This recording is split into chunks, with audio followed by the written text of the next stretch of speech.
Graça e paz a todos os amigos, ouvintes.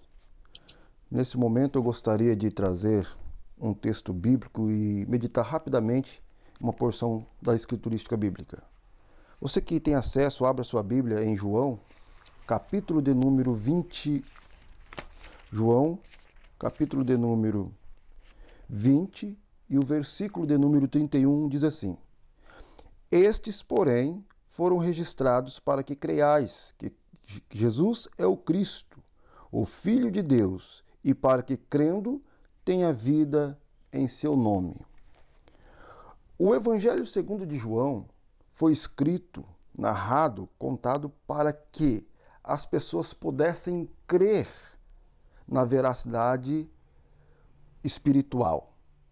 E uma das veracidades espirituais que eu já gostaria de destacar é sobre a deidade de Cristo. E eu gostaria nesse momento de meditar com vocês rapidamente no capítulo de número 1 e provar à luz da Bíblia e do contexto gramatical algumas verdades que se encontram no capítulo 1.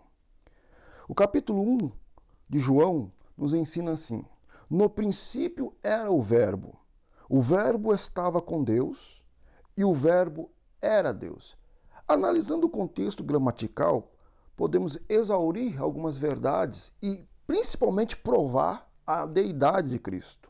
No princípio era o artigo definido verbo, que conota aqui agora o sujeito, e o verbo estava com Deus. A preposição com nos mostra distinção de pessoas, e o verbo era Deus. Percebe-se que agora o verbo recebe o predicativo Deus, ponto. Ou seja, o verbo recebe a qualidade sendo Deus.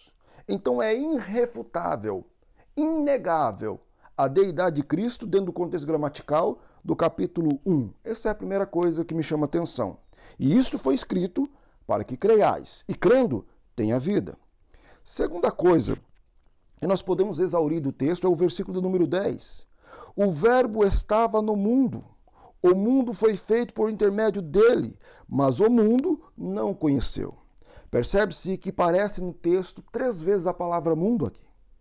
Então, subentendemos que, de acordo com a regra da hermenêutica, a palavra mundo, no contexto de João, ela é uma palavra de múltiplo sentido.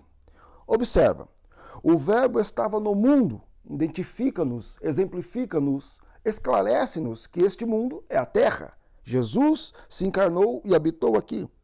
E o mundo foi feito por intermédio dele. Esse mundo é o universo, que o versículo 2, 3 vai exemplificar que todas as coisas foram feitas por ele. E agora nós temos o terceiro mundo, mas o mundo não o conheceu. Isso é o mundo dos seres humanos. Os homens intelectuais não entenderam, não compreenderam, não o conheceu. Então, logo, a palavra mundo no Evangelho de João é uma palavra de múltiplo sentido. Então, por exemplo, quando nós estivermos lendo, porque Deus amou o mundo de tal maneira, é necessário indagarmos, perguntarmos, que mundo significa isso?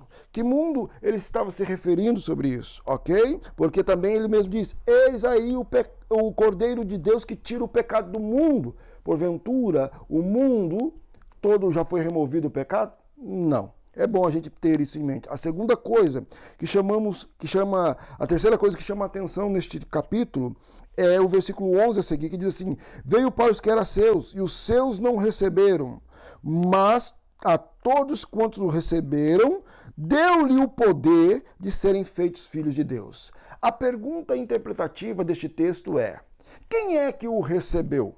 Porque de acordo com João, capítulo de número 6 e o versículo de número 44, o próprio Jesus diz: Ninguém pode vir a mim se o Pai não o trouxer. E mostrando-nos, exemplificando-nos que só vai a Cristo quem o Pai o leva. E a palavra trouxer ali é helko no grego, que significa levar arrastado. Exemplificando-nos que o homem por si só não tem vontade, disponibilidade de ir a Cristo, não quer ir a Cristo. E o próprio Paulo diz em Romanos capítulo 3, versículo de número 11 a seguir, não há ninguém que busque a Deus. Então nós temos aqui outra coisa, levantar a pergunta, quem é que recebe Quem é que recebeu-lhe a Jesus? A Bíblia vai nos responder no contexto imediato, que é o versículo de número 13. Os quais não nasceram do sangue, nem da vontade da carne, nem da vontade de homem, mas, conectivo adversativo, de Deus.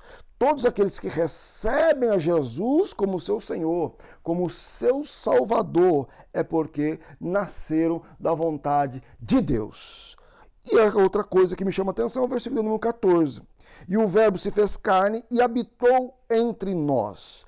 Um dos motivos que poderíamos destacar aqui, por que o Verbo se encarnou, é que, de acordo com Lucas capítulo 19, versículo número 10, o próprio Jesus diz: eu vim buscar e salvar o que se havia perdido. E nesta busca, e nesta vinda, ele nos encontrou e nos deu um banho da sua regeneração. Deus abençoe, Deus seja louvado. Amém. E é nós no reino do céu. Deus abençoe.